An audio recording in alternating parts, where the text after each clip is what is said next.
Getting a little dark out here in the Pacific Northwest. We did find some mistletoe, which is pretty cool, and it's a great time of the season for that. But we also found some lichens, and specifically we found some beard lichens. These things are pretty cool. They're all over the place in the Pacific Northwest. They grow on everything. This is super high in vitamin C. You can eat this. I don't suggest ever eating this raw. But if I could ever make a suggestion, yeah, always boil, cook, whatever type of food you're gonna consume and put in your body from the wilderness. That's just the best way to do it. But things like parasites and bacterias and those things, you're gonna get rid of when you boil or cook it. Cool thing about this though, it's antibacterial. It has acids in it that really kind of sterilize a lot of things. A lot of uses with this, a lot of benefits. Again, it does have those acids in it, and those are beneficial acids for antibacterial purposes. So you could use this as a compress or a wrap, you know, if you got a cut or something. People used to use this to prevent gangrene.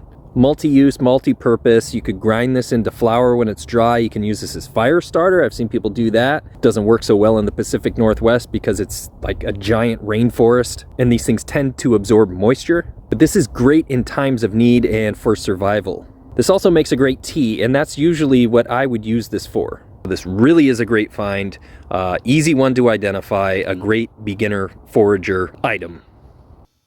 So there are some lookalikes to be aware of. This is Usnea, or old man's beard.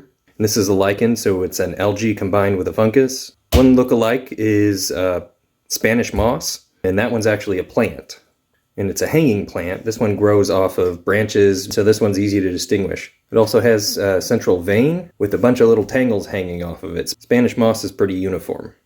The other thing to keep in mind, Spanish moss isn't going to actually hurt you in itself. It does carry certain things like spores, dust, and those types of things where you can have an allergic reaction to it. But if you get them mixed up, you know, probably won't do a whole lot of damage.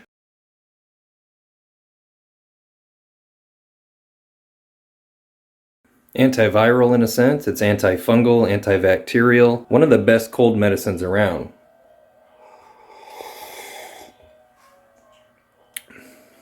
Has a very strong flavor. Some say that this has a sweet flavor. To me, this really kind of tastes like burnt cardboard. Yeah, it doesn't really have an appealing taste. Leaves kind of a chalky taste on the roof of your mouth, texture. Just kind of gritty.